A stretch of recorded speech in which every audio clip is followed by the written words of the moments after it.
Hello and welcome to another video. Today I'm going to be giving my first impressions on the Razer Viper version 4 Pro. Now, for those who have been watching my channel for a while, you might be asking, why did I even get this mouse? I've had a Viper version 3 Pro for about 2.5 years and it's held up pretty well since then because I've basically made almost no mice videos since then talking about a new mouse that I've gotten because that mouse has just held up pretty well and I've had no problems with it. Besides one, and that is the big reason why I got this mouse, and that is the scroll encoder, because the problem is with most mice nowadays, they still have a mechanical scroll encoder, and the problem is with that, dust will most of the time eventually build up in that scroll encoder and cause it to randomly scroll jump in games like Counter-Strike, which is incredibly annoying because you absolutely do not want to be randomly fucking jumping out of nowhere when you're trying to focus in game. And with an optical scroll encoder, that will theoretically not happen. Now, have I done enough rigorous testing for like years on end to prove this, that this won't happen? No, because I just got this mouse. But will it most likely last a long time, especially compared to a traditional mechanical encoder? Absolutely, because it's, optical. It uses light sensors instead of, a full-blown just leaf spring. So yeah. But that is the main reason why I got this mouse, for that scroll encoder. I know you could replace, the wheel encoder on the Viper version 3 Pro, but I'm too lazy to do that, and I'm not skilled enough to do that sort of thing. And there's also just a few other things that make this a little bit better than the Viper version 3 Pro, in my opinion. The second one being the battery life. It's just objectively better than the version 3 Pro. That's not even up for debate. It is just better. And I could say that without a shadow of a doubt, even after not using it for a ton. I've still used it for at least, I would say about 7 to 8 hours on a full charge, and it has only fallen, I would say 4%. No, not, I would say, it has fallen only 4%. I've checked the battery life on the web software, and it's only fallen 4%. So that is a testament to how good the battery life is on this mouse. It is top tier. It is really, really good.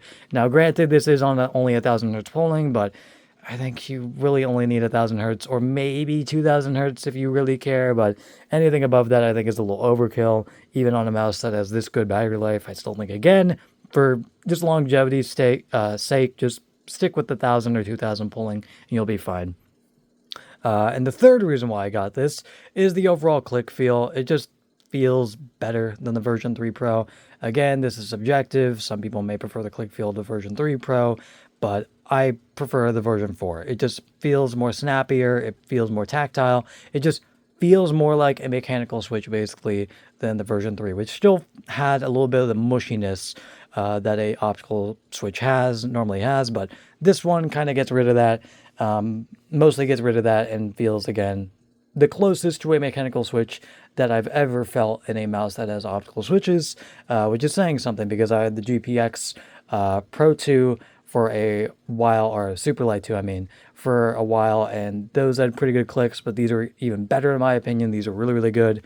And yeah, it's really good. And every other aspect of the mouse, like the side buttons and the skates, are good, or are just as good or a little bit better than the version 3 Pro in my opinion. And again, it's just a really stellar mouse. This is basically the last mouse I'm ever going to need. And again, this is coming from somebody that has had a version 3 Pro for a while now, and I just upgraded to this because it's better in basically almost every way. What it does better than the version 3 Pro. The only thing I could see where people are like, I might get the version 3 Pro instead of the version 4 Pro, is the click sound. The click feel is just, I think, better, objectively better. I know I said, some people may prefer the version 3 Pro. Forget I said that, because, again, the click feel on this is really, really good. But again, the click sound that comes from this is not great.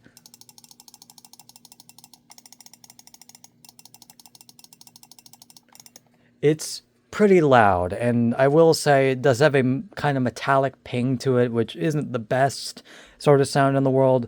But honestly, when you're in game and there's a lot of gunfire happening in FPS games and stuff like that, you're not going to notice it at all.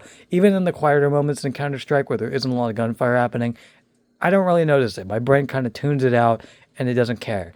And this is coming from somebody that is pretty attentive to audio, and even then, even with open back headphones, which leak a lot of that let a lot of noise in, I can still barely hear that like metallic pingy noise, even though it is louder than the standard like version 3 Pro clicks. So that is the only case where I could see somebody getting the version 3 Pro over the version 4 Pro, and also the price. I do think that is also a downside of this mouse, besides again the click sound.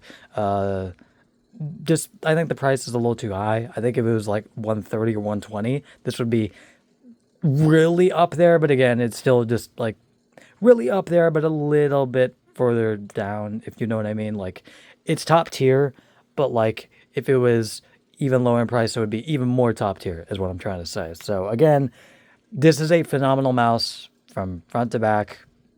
Even after using it for only like 2 days or so, it is really, really good.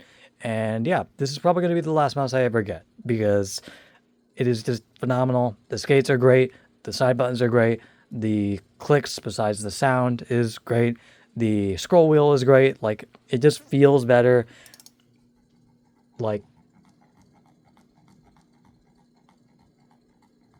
it is really quiet, but also really, really tactile, and feels really, really great to scroll on. It's just overall, again, a phenomenal mouse. I can't really see anything wrong with it besides, again, the click sound and the price. That is it.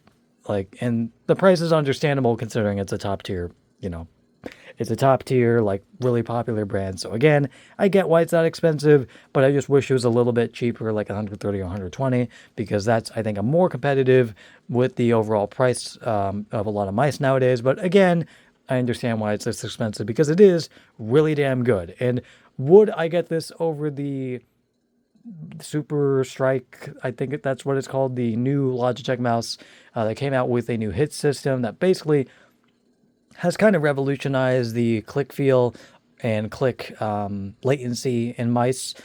I would still honestly recommend this over the Superlight if you prefer the Viper shape, because it's just, I think, a better overall all-rounder mouse. And this is coming from somebody that had the GPX Superlight 2, and which is pretty similar to the Super Strike besides the clicks.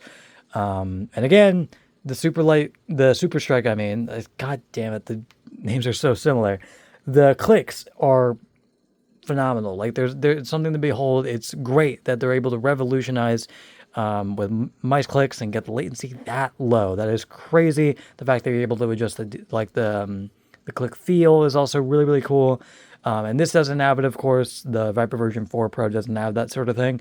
But again, even though it's really cool, I think overall it's just a less good overall mouse, because again, even though the clicks are great, the side buttons, from what I've heard, are still not good. Like, I'm still shocked, honestly, at how expensive that mouse is and how bad two of the aspects are, which is, again, the side buttons and the skates, which are both bad, still not great, which is, again, insane for how much they're charging. And again, I get that, they're going to charge an increased price because of how good the technology is in the clicks. I get that. But again, if you're paying that much for a mouse, you want everything to be basically perfect. And this mouse basically does that, again, besides the click sound, the overall sound of the clicks. But besides that, everything else is basically perfect. I can see no faults in this besides that one thing. And yeah, with the Superlight on the other end, again, the side buttons and the skates are just not that great. So yeah, that is basically going to be it. Again, this is a phenomenal mouse, and I would recommend it to basically everybody, especially if you've liked Razer shapes or the Viper shape in the past and you haven't had an upgrade in a while. I would definitely recommend this, especially when it goes on sale, hopefully in the future. And if you don't like the click sound, which I completely understand if you don't like it and you think it's too loud, then I would recommend the version 3 Pro instead, because that is also a top tier mouse, and it's also a little cheaper now that the version 4 Pro is on sale, or not on sale, but out, is what I'm trying to say. So yeah, that is basically going to be it, and I will see you guys later. Goodbye.